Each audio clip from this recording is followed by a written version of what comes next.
And here is your next question. Do you support national referendums?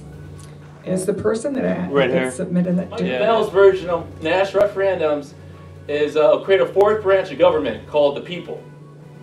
And what it is that there's over 27 states that have some form of semi-direct democracy, or national citizen or statewide citizen initiatives where you could propose and vote on laws with enough signatures on a petition, referendums where you could remove a law that the citizens would like gone, or recalls where you could get rid of, not get rid of, but you could vote out the governor before their next re-election.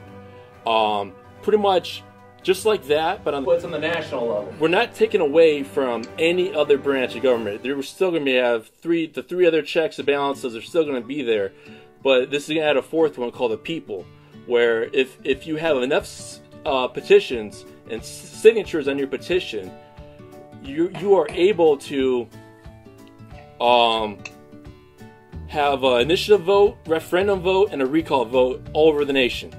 And on the national, federal level of government.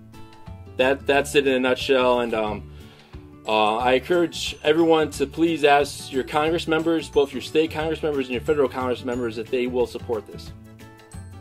The Swiss, over 27 states have a form of semi-direct democracy. So, and it's been vetted for over 100 years. It was in the progressive era is when this came about. And it was directly inspired by the Swiss, who their form of government was directly inspired by our own constitution. The only difference is they let the people also propose initiatives, referendums, and recalls on all three levels of their government.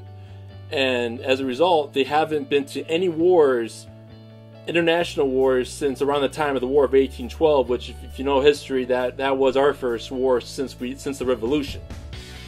Another positive thing about having semi-direct democracy is that the nation of Switzerland also has everything that candidates like Bernie Sanders was advocating for, such as universal single-payer health care,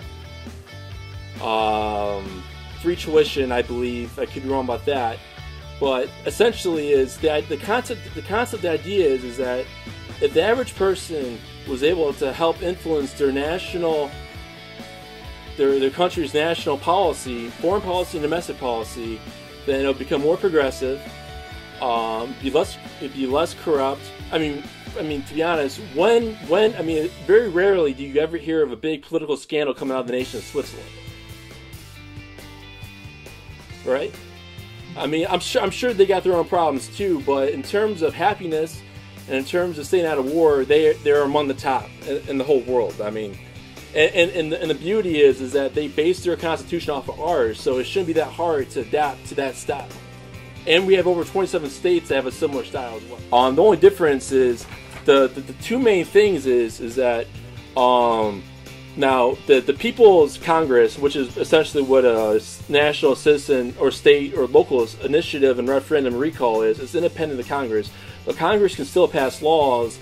It's just that for the really serious big laws like constitutional amendments or anything that deals with civil liberties or anything dealing with human life, it's definitely to prevent mob rules, to make sure there's no mob lynches, no mob violence, it requires a double majority, which is a supermajority of us, the people, and elected Congress people. We have to come together in order to pass anything really serious involving anything dealing with civil liberties, human life, and of course war.